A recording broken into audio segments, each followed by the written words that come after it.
Hi everyone, welcome to EDU 221, Children with Exceptionalities for our summer semester. I wanted to hop on real quick and give you a very quick overview of our course and our Moodle. Since this is all online this summer, this course is going to move extremely fast. It's a very fast-paced course, and again, just want to give you an overview of Moodle, hopefully clear up any confusion or maybe answer some questions that you might have through this video. So let's get started. The very first thing that I want to bring your attention to is the MOCA. You are going to have a mandatory online course assessment for this online course like you do every online course in regular semesters, fall and spring, and that is going to need to be the very first thing that you complete in this course. As soon as you complete that officially enrolls you in EDU 221, and the rest of your Moodle should open up at that point. All of the content for the entire summer is already open on Moodle, so that's the beauty of an online course. If you decide that you want to work ahead, you are always welcome to do that. Again, if you know that you've got something going on and you need to complete a test earlier, again, it's already open, so that is there for your convenience. You'll notice on our Moodle we have our summer syllabus. We'll just open this up really quick because students often want to know, what is it that I'm going to have to do this summer? So be sure to read through your syllabus thoroughly, and if you scroll on down, you will look at your evaluation method or your grading method for this course, and as in all the courses that I teach, we are using points, not percentages. You are going to have 4 tests in this course this summer. Be really cognizant about the chapters. Like, for example, test number 1 is going to be chapters 1, 2, and 3, and 5. So we're not even going to worry about chapter 4 for the purposes of this course. So make sure you pay attention to that. I'll show you your course calendar in just a minute. Test 2 is 6, 7, 8, 9. Test 3 is 10, 11, 13, and 14. So we are not looking at chapter 12 for this course. And then finally, test 4 is all of your chapters that we have already tested on. That's your final exam. You also have 6 activities that you have to do throughout the summer course. Again, these are listed here, how many points they're worth. You'll notice that these activities are worth more points than your test. So you want to put quite a bit of effort into these. Your biggest project is this assignment number 6, your observation adaptation project. Because we are in a summer session, that says assignment number 6, but it's actually going to be one of the very first things that you turn in. So we'll get to that. You'll notice here that some of them say submit online, submit in person.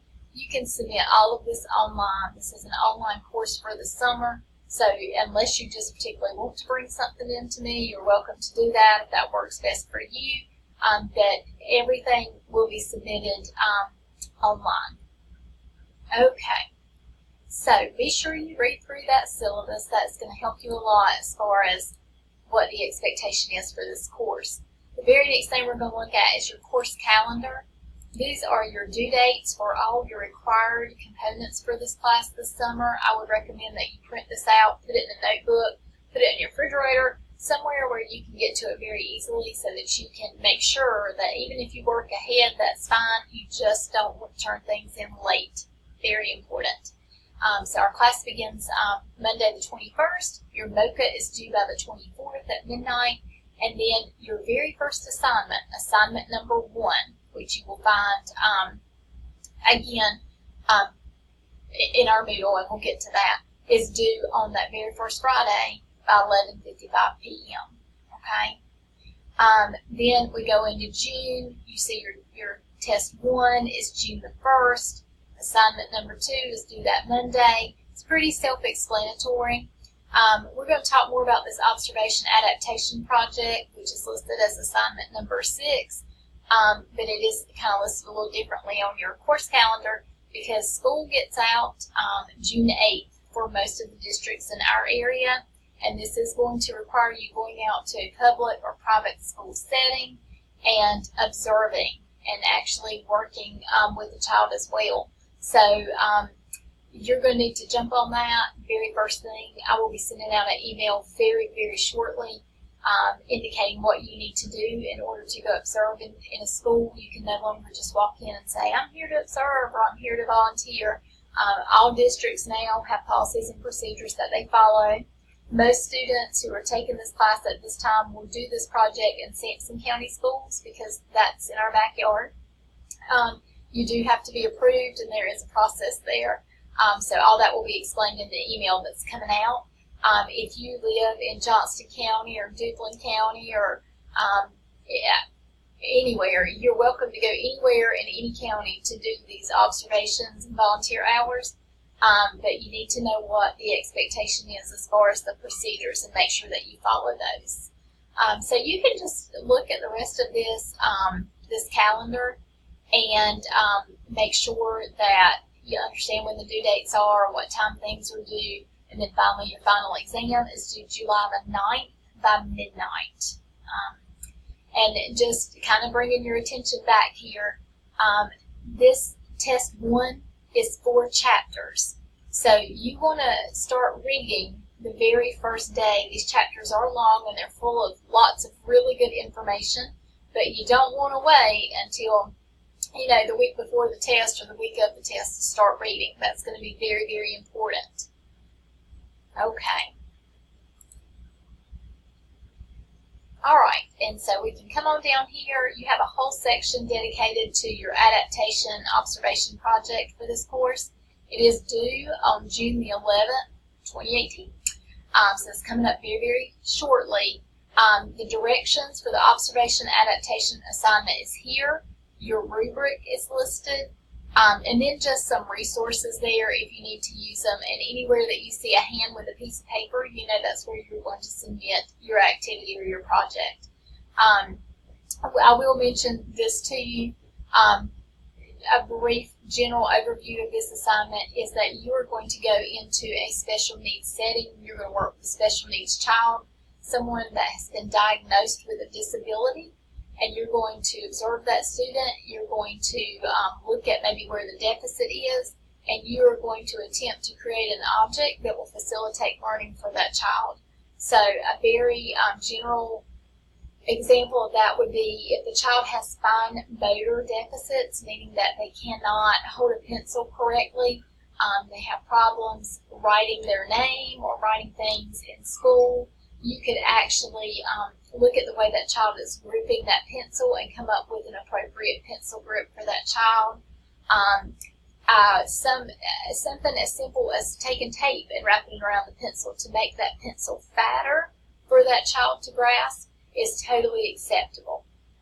One of the things that is in the description for this project is that it doesn't have to work. I've had students to do adaptations and take it back for the child to try, and the child did not like it.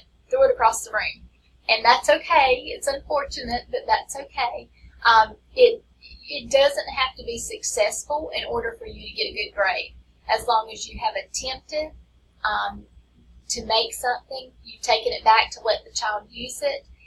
If it doesn't work, you just have to tell me why you think it didn't work. So it could be a texture thing. There's a lot of reasons why. Maybe the kid was having a bad day and just didn't want to attempt it.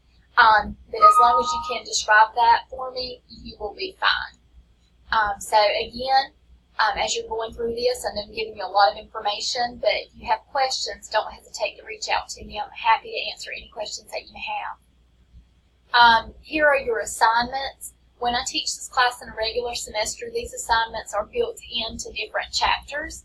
So because this is an 8-week class, you're going to notice that some of these things are coming due very quickly and you're having to look ahead, and that's okay. Every resource that you need, anything that you need to look at has been placed in the directions for each assignment. So be sure you pay special close attention to that.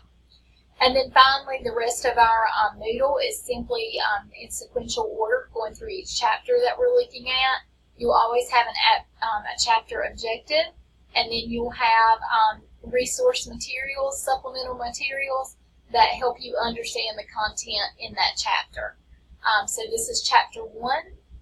Chapter 2, again, you've got your chapter objectives and a couple of video clips. Chapter 3, and we're skipping chapter 4, so we're going on to chapter 5, and then you will have your test located after the chapters that you're being tested on. And you do have a study guide. You are welcome to use your book when you are taking these tests. They are timed, so make sure that in your book you've had post-it notes or written notes or highlighted or something in case you need to look back to find something. And then we'll just scroll on through. Test 2, keep going, test 3. You get down here. Now you'll notice that test 3 covers chapters 10, 11, 13, and 14. And then you still have 16, 17, 18, and 19 to read on your own before your final. So you want to read those last couple of chapters, and then finally you're going to have your test 4, which is your comprehensive final exam. And there is a study guide there for that. When you take your test in this course, you will notice that when you finish, you will have a score. It scores it automatically. So if you ever have questions about your score, make sure you get in touch with me. So that is it in a nutshell. That is EDU 221. Again, the announcement tab is important because I will be sending you lots of emails. This is an online class, and that's the easiest way for me to get in touch with everyone at one time. I will post those in your SEC email, and I will post them in the announcement tab. I encourage you, when you take this class, if you have any questions, if something is not clear, if you have concerns, if you're confused, please reach out to me. That's why I'm here. You are free to call me, come by and see me, shoot me an email. I will always get back with you within 24 hours, with the exception of the weekend and Fridays. I will not be on campus on Fridays this summer on a regular basis. So if for some reason I don't get back with you within 24 hours, there's a problem. Make sure you reach out to me again, because my goal for you in this course is to be successful. I know it's a lot. I know it's fast-paced, and I will help you in any way that I can. So I look forward to working with each of you this summer, and I'll see you soon.